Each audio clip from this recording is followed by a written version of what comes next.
कहानी शुरू होती है जानवी और अनमोल से। एक छोटे शहर की लड़की और बड़े सपनों वाला लड़का। ये वो प्यार था जो पहली नजर में सच्चा लगता था, उस मासूमियत भरे इश्क का प्रतीक। और उस मासूमियत का क्या जो हमें हर कहानी में दिखता है, जैसे दो लोग मिलते हैं और ओह सब कुछ परफेक्ट होता है, लेकिन एग्जैक्टली। लेकिन यहीं पर क्लैश शुरू होता है। समाज की अपेक्षाएं, परिवार की सोच। क्या इश्क इन सबसे बड़ा हो सकता है? ये तो बड़ा सवाल है।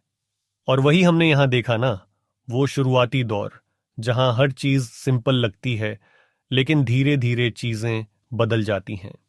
हाँ, और मुझे याद आता है आयरिश लोक कथाओं से एक किस्सा, एक साधारण किसान और राजा की बेटी का प्यार। वहां भी मासूमियत और ईमानदारी की जीत होती है, लेकिन समाज हर कदम पर उनकी परीक्षा लेता है। जानवी और अनमोल का रिश्ता भी कुछ वैसा ही दिखता है। आप बिल्कुल सही कह रही हैं फियोना, लेकिन मुझे यहाँ न्यू ऑर्लियंस की एक कहानी याद आ रही है। एक बार एक लड़की और लड़के का। Jordan, let me guess. नहीं नहीं, सुनिए, ये असल में थोड़ा हटके है। लड़का काफी सिंपल था और लड़की नेडल वर्क में। और क्या वो भी समाज द्वारा अलग कर दिए गए थे? कुछ कुछ ऐसा ही।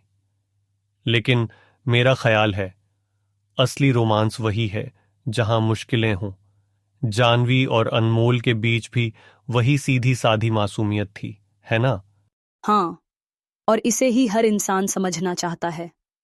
बस आसान प्यार का जो सपना देखते हैं वैसा ही। लेकिन रास्ते में वही कठिनाइयों की दीवारें आती हैं।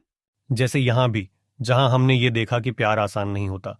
तो अगर जानवी और अनमोल की कहानी ने हमें सिखाया कि प्यार समाज के बंधनों को कैसे चुनौती देता है, तो अब अनमोल और जूली की कहानी एक अलग ही दुनिया में ले जाती है। जूली की वो बेफिक्र हंसी, उसका फरी स्प्रिट और अनमोल का उसके लिए खिंचाव, यहीं से उनकी शुरुआत होती है।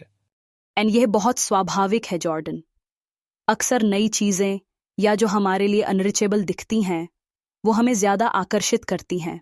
लेकिन क्या आप देख रही हैं जानवी, जो उसके लिए हमेशा वहां थी, हर खुशी हर दुख में, और फिर भी she kind of gets sidelined.